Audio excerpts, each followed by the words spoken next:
ఇయాల రేపు పర్సు మర్చిపోయి ఓ 10 రూపాయలు ఇయ్యమంటేనే అడక తినేటోళ్ళని చూసినట్టు చూస్తురు జనాలు. అసొంటిది ఇంకా ఇల్లు లేక రోడ్ల మీద దొరికిన కాడికి అడుక్కొని తినేటోళ్ళను ఇంకెంత హీనంగా చూస్తారు చెప్పుర్రి. కానీ అందరు ఒక్క తీరే ఉండరు కదా.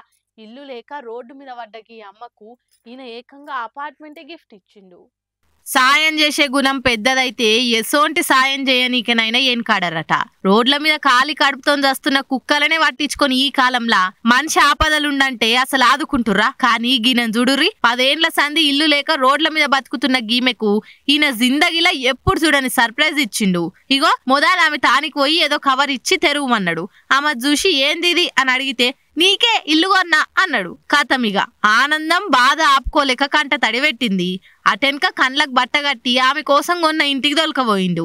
అది చూసి ఆమె ఆనందం ఆపవశం ఉందా చిన్నగా మురవలేదు. ఇదంతా వీడియో తీసి ఇన్నేళ్ల సంధి ఆమెకి ఇల్లు లేక నా అనేటోళ్ళు లేక ఎంత కుమిలి కుమిలి బతికిందో తెలియదు గాని ఇప్పటి సందైనా నిమ్మలంగా తనింట్లో తాను బతకాలని గీ సాయం చేసిన అని రాసుకొచ్చి సోషల్ మీడియాలో వెట్టుడే లేటు. మిలియన్ల కొద్ది వ్యూస్ తోని దూసుకపోతుంది గీ వీడియో. దేవుని తర్వాత మనం ఎవరికన్నా చేతులెత్తి మొక్కుతామా అంటే అది డాక్టర్లకే. కానీ ఇవాళ రేపు కొందరు సర్కార్ డాక్టర్లు అంటే టైంకు జీతం తీసుకున్నామా వచ్చినామా పోయినామా అన్నట్టే ఉన్నారు. యాళ్ళకి పైసలు వస్తున్నాయా అనే ఆలోచన తప్పితే తీసుకునే జీతానికి పబ్లిక్ జర శారాన మందమన్న సేవ చేద్దామనే ఆలోచన ఉంటలేదు. కానీ వీళ్ళు అట్లా కాదు. వానకు తిప్పలై వరదలల్లా నడవరాకున్నా గాని కింద మీద పడి పోయి సేవలు చేస్తుర్రు. పైసలు వస్తేనే పని చేస్తాం లేకుంటే లేదు అని కొందరు, మన తానికి వస్తేనే మందులో సూదో ఇద్దాం అని ఇంకొందరు డాక్టర్లు అనుకుని ఈ రోజులల్లా గిలను చూడుర్రి ఎంత సేవ చేస్తుర్రో. మనకంటే సౌలతులు మంచిగున్నాయి, దగ్గర పడితే దవాఖాన్లు ఉంటాయి కాబట్టి బండ్ల మీదనో ఆటో కట్టుకునో దవాఖాన్లకు పోతున్నాం. కానీ అడవిలలో బతికేగి ఆదివాసుల పరిస్థితి ఏంది? ఏ దానికైనా తిప్పలే. అందుకే అసంటోళ్ళ గీలు వాళ్ళున్నతానికి పోయి సేవ చేస్తుర్రు.